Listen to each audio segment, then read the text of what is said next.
Hello दोस्तों, आज की इस वीडियो में हम अभ्यास प्रश्न पत्र 2022-23 विषय गणित कक्षा 10वीं का सेट डी का कंप्लीट सॉल्यूशन देखने वाले हैं एक ही वीडियो में। और इसी तरह जो है आपको सेट ए, सेट बी और सेट सी अभ्यास प्रश्न पत्र जो है चैनल के माध्यम से उपलब्ध कराए जाएंगे।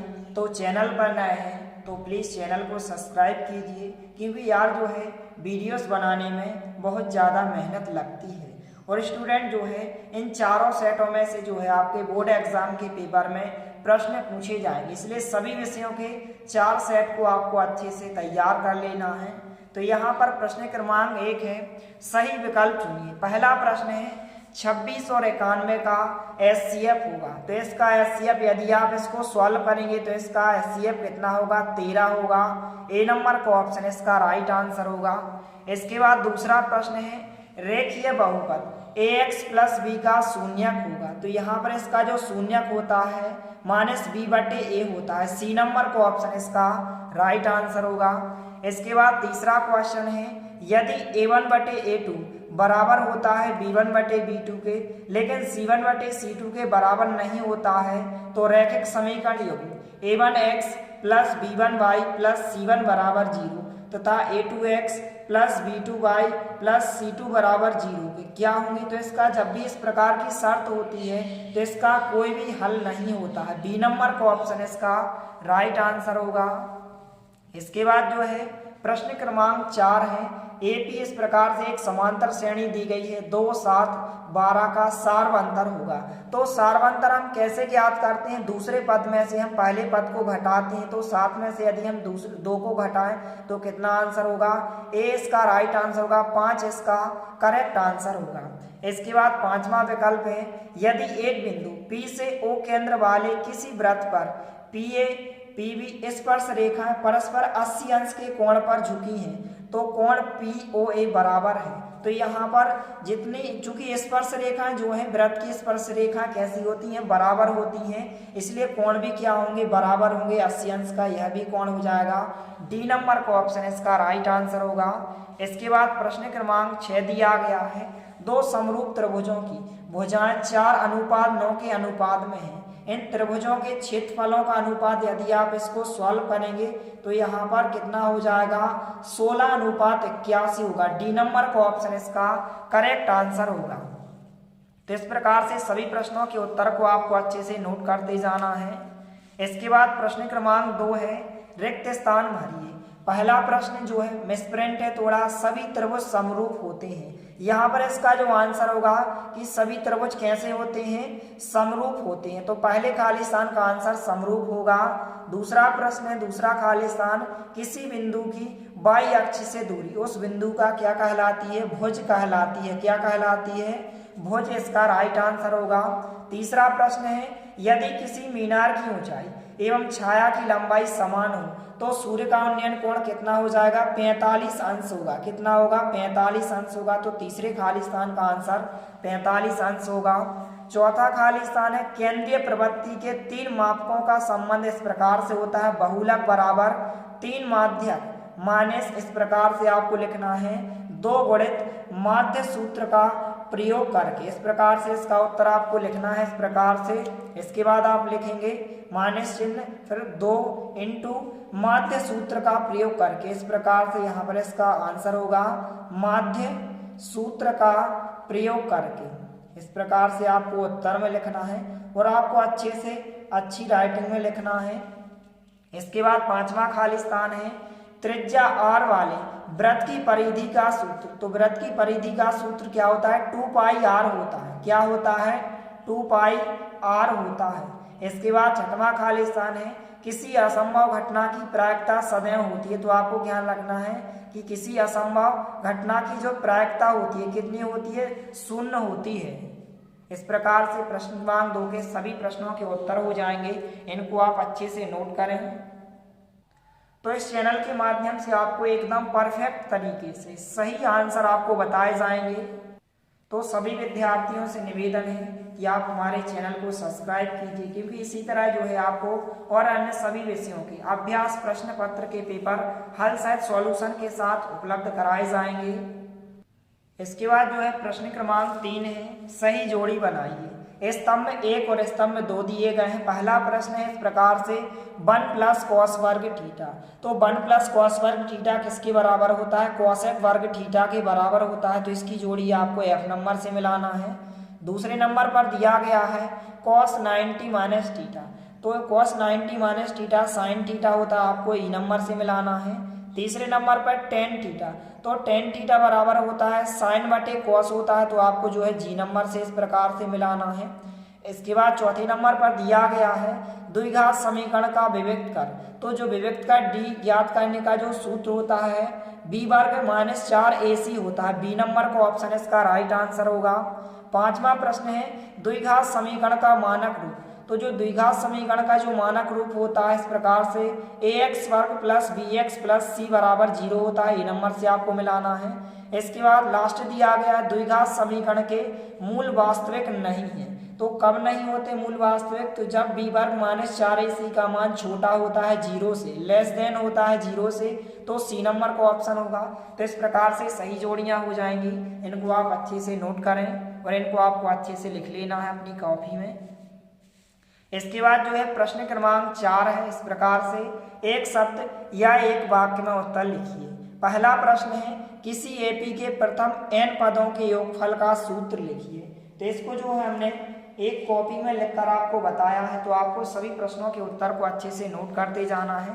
तो पहले प्रश्न का आंसर जो है किसी एपी के प्रथम n पदों के योगफल का सूत्र जो होता है Sn बराबर n/2 कोष्टक के अंदर 2a plus n minus 1 into D होता है इस प्रकार से। दूसरा प्रश्न है मूल बिंदु से बिंदु x y की दूरी लिखिए। तो इस प्रकार से आप दूरी ज्ञात करेंगे तो कर्ण के अंदर x वर्ग प्लस y वर्ग होगा। इस प्रकार से दूसरे प्रश्न का उत्तर होगा। इसके बाद तीसरा प्रश्न पूछा गया है दृष्टि रेखा की परिभाषा लिखिए। तो इस प्रकार से परिभाषा हो जाएगी कि हमारी आंख से उस वस्तु को जिसे हम देख रहे हैं जोड़ने वाली रेखा दृष्टि रेखा कहलाती है। इस प्रकार से तीसरे प्रश्न का उत्तर होगा। चौथा प्रश्न है एक वृत्त की कितनी स्पर्श रेखाएं हो सकती हैं? तो आपको ध्यान रखना है एक वृत्त पर जो है अनंत स्पर्श रेखाएं खींची जा सकती हैं, तो यहाँ पर अनंत इसका चौथे प्रश्न का उत्तर होगा। पांचवा प्रश्न है एक वृत्त के चाप की लंबाई का सूत्र लिखिए। तो जो वृत्त के चाप की लंबाई का जो सूत्र होता है इस प्रकार से होता है थीटा बटे 360 इंटू में होता है 2πr। इस प्रकार से आपको ध्यान रखना है। तो पांचवें प्रश्न का उत्तर होगा। इसके बाद प्रश्न 6 है बेलन के आयतन का सूत्र लिखिए। तो बेलन के आयतन का जो सूत्र होता है πr वर्ग h होता है। तो इस प्रकार से प्रश्न 4 के सभी प्रश्नों के उत्तर हो जाएंगे। इनको आप अच्छे से नोट करें। पहले प्रश्न का उत्तर, दूसरे प्रश्न का उत्तर, तीसरे प्रश्न का उत्तर, चौथे प्रश्न का, पांचवें प्रश्न का और प्रश्न 6 का उत्तर। इसके बाद जो है प्रश्न क्रमांक 5 सत्य असत्य लिखिए। पहला प्रश्न है कर्ण 3 एक परिमेय संख्या है। तो यह कथन असत्य होगा क्योंकि कर्ण 3 जो है एक अपरिमेय संख्या। तो पहला कथन क्या होगा? असत्य होगा। दूसरा प्रश्न है 2 4 6 8 एक समांतर श्रेणी है। तो यह कथन बिल्कुल सत्य होगा। तो दूसरे प्रश्न का आंसर क्या हो जाएगा? सत्य हो जाएगा। तीसरा प्रश्न है समकोण त्रिभुज में कर्ण सबसे बड़ी भुजा होती है। तो यह कथन बिल्कुल सत्य होगा क्योंकि समकोण त्रिभुज में कर्ण सबसे बड़ी भुजा होती है। तीसरे प्रश्न आपका सत्य होगा। चौथा प्रश्न है बिंदुओं -4 6 एवं 4 -6 के मध्य बिंदु के निर्देशांक, यदि आप इन दोनों के बीच मध्य बिंदु ज्ञात करेंगे तो 0 0 आएंगे। यह कथन बिल्कुल सत्य होगा। तो चौथा कथन भी आपका क्या हो जाएगा? सत्य हो जाएगा। पांचवा प्रश्न है बेलन का वक्र पृष्ठ 2πrh होता है। तो यह कथन भी आपका सत्य होगा क्योंकि बेलन के वक्र पृष्ठ का जो सूत्र होता है 2πrh होता है। तो पांचवा कथन भी आपका सत्य होगा। इसके बाद प्रश्न 6 है किसी घटना की प्रायिकता ऋणात्मक भी हो सकती है। तो यह कथन क्या होगा? असत्य होगा क्योंकि किसी घटना की प्रायिकता ऋणात्मक कभी नहीं हो सकती है। तो यह कथन असत्य होगा। तो इस प्रकार से प्रश्न 5 के सभी प्रश्नों के उत्तर हो जाएंगे। इनको आप अच्छे से नोट करें। इसके बाद जो है प्रश्न क्रमांक 6 से 2-2 अंक के क्वेश्चन पूछे गए हैं, तो हम इनका आंसर देखने वाले हैं। प्रश्न 6 इस प्रकार से पूछा गया है 2 क्वेश्चन में से आपको किसी भी एक क्वेश्चन के आपको उत्तर को आपको लिखना है। तो प्रश्न 6 है अभाज्य गुणनखंड विधि द्वारा 8, 9 और 25 का HCF ज्ञात कीजिए। और इसके अथवा में इस प्रकार से क्वेश्चन पूछा गया, तो दोनों में से आप किसी भी प्रश्न का उत्तर आप लिख सकते हैं। तो इस प्रकार से उत्तर हो जाएगा। इस प्रकार से आपको सॉल्व करना अभाज्य गुणनखंड विधि से। सबसे पहले आपको 8 के अभाज्य गुणनखंड निकालना है, 9 के निकालना है और 25 के। तो HCF 1 होगा और LCM कितना होगा, 1800 होगा। इस प्रकार से यहाँ से लेकर यहाँ तक इस प्रश्न के उत्तर को आपको अच्छे से लिख लेना है। इसके बाद जो है इसके अथवा में जो क्वेश्चन पूछा गया है, इस प्रकार से पूछा गया है कि HCF 306 और 657 का 9 दिया गया है, LCM ज्ञात करना है 306 और 657 का। तो इस प्रकार से आंसर दिया गया आपको यहाँ से लेकर यहाँ तक इस प्रश्न के उत्तर को आपको अच्छे से लिख लेना है। तो आप वीडियो को रोककर या फिर आप स्क्रीनशॉट लेकर इस प्रश्न के उत्तर को आप अच्छे से लिख सकते हैं। इसके बाद जो है प्रश्न क्रमांक 7 इस प्रकार से दिया गया है, जांच कीजिए कि क्या किसी प्राकृतिक संख्या n के लिए संख्या 6 पर n की घात अंक 0 पर समाप्त हो सकती है। तो दोनों में से आपको किसी भी एक प्रश्न के उत्तर को आपको लिखना है। तो हम इस प्रश्न का उत्तर देखने वाले हैं। तो इस प्रकार से प्रश्न क्रमांक 7 का हल होगा। इस प्रकार से आपको यहाँ से लेकर यहाँ तक इस प्रश्न के उत्तर को आपको अच्छे से लिख लेना है। और यदि आप सभी सेटों को set A, set B, set C और सेट डी गणित विषय के समझना चाहते हैं तो आप कमेंट जरूर करें। तो आपको जो है वीडियोस के माध्यम से सभी प्रश्नों को आपको समझाया जाएगा। अभी आप जो है इन प्रश्नों के उत्तर को आप अच्छे से नोट करते जाइए। तो आपको यहाँ से लेकर यहाँ तक प्रश्न क्रमांक 7 के उत्तर को आपको अच्छे से लिख लेना है। इसके बाद नेक्स्ट क्वेश्चन है प्रश्न क्रमांक 8 जो कि 2 अंक में पूछा गया है, द्विघात बहुपद x वर्ग प्लस 7x प्लस 10 के शून्य ज्ञात कीजिए। तो हम इसका हल देखने वाले हैं। इस प्रकार से इस प्रश्न का हल हो जाएगा। इस प्रकार से आप शून्य कैसे ज्ञात करते हैं, तो बहुपद के बराबर सबसे पहले आप 0 को रखेंगे और इसके आप गुणनखंड निकालेंगे। तो इस प्रकार से शून्य -5 होगा और -2 होगा। तो आपको यहाँ से लेकर यहाँ तक आपको इस प्रश्न के उत्तर को अच्छे से लिख लेना है। इसके बाद नेक्स्ट क्वेश्चन है प्रश्न क्रमांक 9, एक द्विघात बहुपद ज्ञात कीजिए जिसके शून्यकों के योग तथा गुणनफल क्रमशः -3 और 2 दिए गए हैं। और इसकी अथवा का क्वेश्चन है द्विघात बहुपद 4u वर्ग प्लस 8u के शून्य ज्ञात कीजिए। तो हम इसका सॉल्यूशन देखने वाले हैं। 2 क्वेश्चन में से आपको किसी भी क्वेश्चन के उत्तर को आपको लिखना है। तो हम इसका आंसर देखने वाले हैं। तो इस प्रकार से प्रश्न क्रमांक 9 के अथवा वाले क्वेश्चन का हल हो जाएगा। केवल आपको शून्य ज्ञात करना है। तो आपको यहाँ से लेकर यहाँ तक इस प्रश्न के उत्तर को आपको अच्छे से लिख लेना है। इस प्रकार से आंसर दिया गया है। तो इस प्रश्न के उत्तर को आप अच्छे से लिख लीजिए। इसके बाद नेक्स्ट क्वेश्चन है प्रश्न क्रमांक 10, 5 पेंसिल तथा 7 कलमों का कुल मूल्य 50 रुपये है, जबकि 7 पेंसिल तथा 5 कलमों का कुल मूल्य 46 रुपये है। इस स्थिति को बीजगणितीय रूप में व्यक्त कीजिए। तो 2 प्रश्नों में से आपको किसी भी एक प्रश्न के उत्तर को आपको लिखना है। तो हम इस प्रश्न का हल देखने वाले हैं। तो इस प्रकार से इस प्रश्न का उत्तर हो जाएगा और आपको इस तालिका को भी अच्छे से बना लेना है। इस प्रकार से सबसे पहले आप यहाँ से लेकर यहाँ तक लिखेंगे। तो केवल आपको इसका बीजगणितीय रूप में व्यक्त करना है। तो आप इतना लिख सकते हैं। इस प्रकार से आप यहाँ से लेकर आप इसको यहाँ तक लिख सकते हैं। केवल इसका आपको बीजगणितीय रूप लिखना है। तो केवल आपको यहाँ से लेकर यहाँ तक इस प्रश्न के उत्तर को आपको लिखना है। इसके बाद नेक्स्ट क्वेश्चन है प्रश्न क्रमांक 11 इस प्रकार से पूछा गया है और इसके अथवा का क्वेश्चन इस प्रकार से है, जांच कीजिए कि समीकरण x धन 1 का होल स्क्वायर बराबर है 2x - 3 द्विघात समीकरण है या नहीं। तो हम प्रश्न क्रमांक 11 के अथवा वाले क्वेश्चन का उत्तर देखने वाले हैं। तो वीडियो के साथ अंत तक बने रहिए। तो यहाँ पर प्रश्न क्रमांक 11 के अथवा वाले क्वेश्चन का उत्तर होगा, आपको जो है यहाँ से लेकर यहाँ तक लिखना है। इस प्रकार से आप यहाँ से लेकर यहाँ तक लिखेंगे। तो इस प्रश्न के उत्तर को आपको अच्छे से लिख लेना है। आप जो है यहाँ से लेकर यहाँ तक लिखेंगे कि जो दत्त समीकरण दिया गया समीकरण एक द्विघात समीकरण, इस प्रकार से आप सॉल्व करेंगे। तो आपको यहाँ से लेकर यहाँ तक इस प्रकार से आपको लिख लेना है। इसके बाद नेक्स्ट क्वेश्चन है प्रश्न क्रमांक 12 इस प्रकार से दिया गया और इसकी अथवा में इस प्रकार से क्वेश्चन दिया गया है कि एपी है एक समांतर श्रेणी है 3, 8, 13, 18 का कौन सा पद 78 है। तो हम जो है प्रश्न क्रमांक 12 का अथवा वाले क्वेश्चन का उत्तर देखने वाले हैं। तो वीडियो के साथ अंत तक बने रहिए। तो इस प्रकार से प्रश्न क्रमांक 12 के अथवा वाले प्रश्न का उत्तर होगा आपको जो है यहाँ से लेकर यहाँ तक इस प्रश्न के उत्तर को आपको अच्छे से लिख लेना है इस प्रकार से। तो आप वीडियो को रोककर या फिर आप स्क्रीनशॉट लेकर इस प्रश्न के हल को आप अच्छे से लिख सकते हैं। इसके बाद नेक्स्ट क्वेश्चन है प्रश्न क्रमांक 13।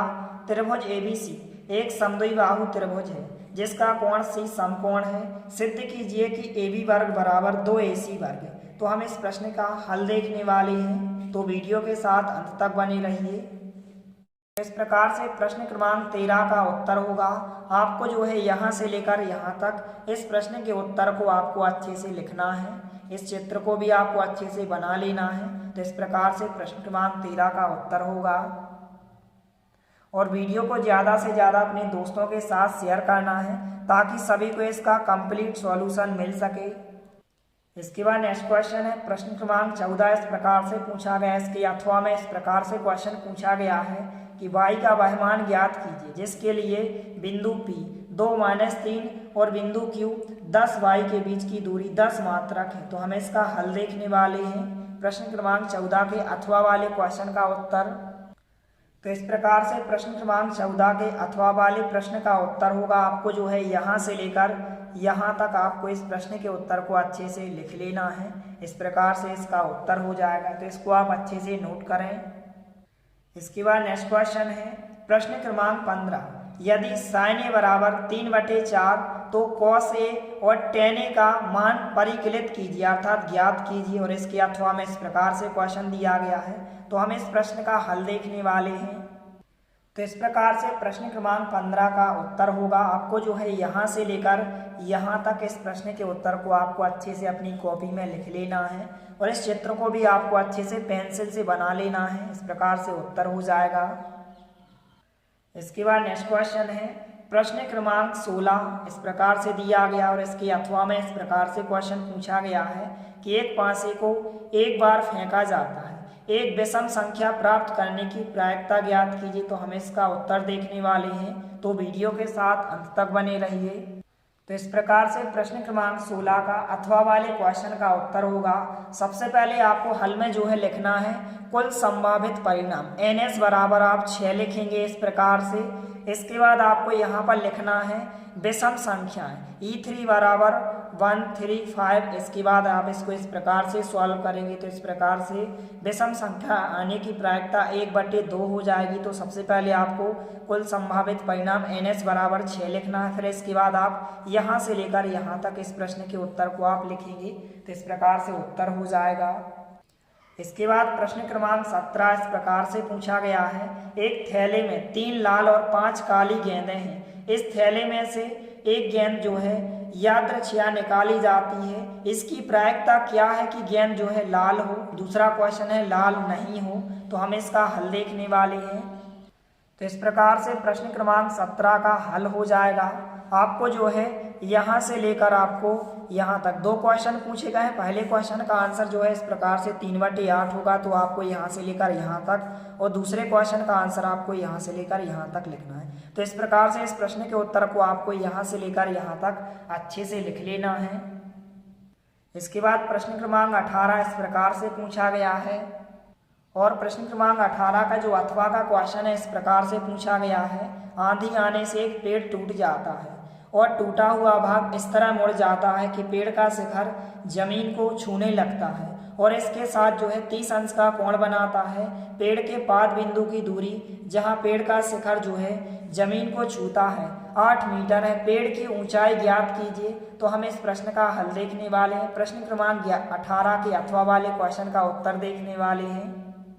तो इस प्रकार से प्रश्न क्रमांक 18 के अथवा वाले क्वेश्चन का उत्तर होगा। सबसे पहले आपको इस चित्र को अच्छे से बना लेना है और इस भाषा को भी आपको अच्छे से लिखना है। तो सबसे पहले आप यहाँ से लेकर यहाँ तक लिखिए। इसके बाद थोड़ा सा नीचे दिया गया है तो आप इस प्रकार से लिखेंगे यहाँ तक, और इसके बाद थोड़ा सा और दिया गया है थोड़ा सा, तो यहाँ पर इस प्रकार से। अतः पेड़ की जो अभीष्ट ऊंचाई हो जाएगी 8×3 मीटर होगी। आपको यहाँ तक लिखना है। तो इस प्रकार से इस प्रश्न के उत्तर को आप अच्छे से नोट कीजिए और इसको आपको अच्छे से अपनी कॉपी में लिख लेना है। इसके बाद नेक्स्ट क्वेश्चन है प्रश्न क्रमांक 19। सिद्ध कीजिए कि बाह्य बिंदु से वृत्त पर खींची गई स्पर्श रेखाओं की लंबाइयां बराबर होती हैं। तो हम इस प्रश्न का हल देखने वाले हैं प्रश्न क्रमांक 19 का। तो इस प्रकार से प्रश्न क्रमांक 19 का हल होगा। आपको यहाँ से लेकर यहाँ तक इस प्रश्न के उत्तर को अच्छे से आपको लिखना है और इस चित्र को भी आपको अच्छे से बना लेना है। इस प्रकार से प्रश्न क्रमांक 19 का उत्तर होगा। तो इसको आप अच्छे से नोट करें। इसके बाद नेक्स्ट क्वेश्चन है प्रश्न क्रमांक 20। एक घड़ी की मिनट की सुई जिसकी लंबाई 14 सेंटीमीटर है, इस सुई द्वारा 5 मिनट में रचित क्षेत्रफल ज्ञात कीजिए। तो हम इस प्रश्न का उत्तर देखने वाले हैं। तो इस प्रकार से प्रश्न क्रमांक 20 का हल होगा। इस प्रकार से आपको यहाँ से लेकर यहाँ तक इस प्रश्न के उत्तर को आपको अच्छे से लिखना है। इस प्रकार से प्रश्न क्रमांक 20 का उत्तर होगा। तो इसको आप अच्छे से नोट करें। इसके बाद जो है प्रश्न क्रमांक 21 का जो है आपको उत्तर हमारे व्हाट्सएप ग्रुप पर उपलब्ध कराया जाएगा। तो नीचे डिस्क्रिप्शन बॉक्स में लिंक दी गई है, तो व्हाट्सएप ग्रुप पर आपको इसका उत्तर बताया जाएगा। इसके बाद जो है प्रश्न क्रमांक 22 इस प्रकार से पूछा गया है कि एक खिलौना त्रिज्या 3.5 सेंटीमीटर वाले एक शंकु के आकार का है जो उसी त्रिज्या वाले एक अर्धगोले पर अध्यारोपित है। इस खिलौने की संपूर्ण ऊंचाई 15.5 सेंटीमीटर है। इस खिलौने का संपूर्ण पृष्ठीय क्षेत्रफल ज्ञात कीजिए। तो हमें इसका हल देखने वाले हैं। तो इस प्रकार से प्रश्न क्रमांक 22 का हल होगा।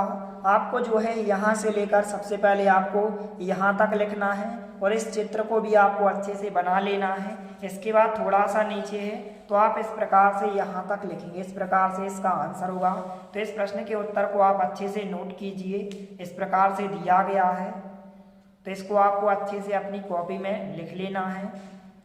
इसके बाद नेक्स्ट क्वेश्चन है प्रश्न क्रमांक 23। दिए गए या दिए हुए बंटन का माध्य ज्ञात कीजिए। और इसके अथवा में इस प्रकार से क्वेश्चन पूछा गया है कि विद्यार्थियों के एक समूह द्वारा एक मोहल्ले के 20 परिवारों से प्राप्त किए गए सर्वेक्षण के परिणाम स्वरूप विभिन्न परिवारों के सदस्यों की संख्या से संबंधित निम्नलिखित आंकड़े प्राप्त हुए। तो हमें इसका हल देखने वाले हैं। तो इन आंकड़ों का आपको बहुलक ज्ञात करना है। तो हम इसका उत्तर देखने वाले हैं। तो इस प्रकार से प्रश्न क्रमांक 23 के अथवा वाले क्वेश्चन का हल होगा। आपको जो है यहाँ से लेकर यहाँ तक इस प्रश्न के उत्तर को आपको अच्छे से लिख लेना है। तो इस प्रकार से प्रश्न क्रमांक 1 से 23 तक के सभी प्रश्नों के उत्तर हो जाएंगे। केवल जो है आपको 21वें प्रश्न का जो है उत्तर आपको हमारे व्हाट्सएप ग्रुप पर बताया जाएगा। तो इसी प्रकार से और आपको चैनल के माध्यम से और अन्य सभी विषयों के और गणित विषय का सेट ए, सेट बी और सेट सी का कंप्लीट सॉल्यूशन जो है चैनल के माध्यम से उपलब्ध कराया जाएगा। इसलिए चैनल पर नए हैं तो प्लीज़ चैनल को सब्सक्राइब कीजिए, क्योंकि जब भी हम कोई भी वीडियो अपलोड करें तो उसकी नोटिफिकेशन आप तक सबसे पहले पहुंचे।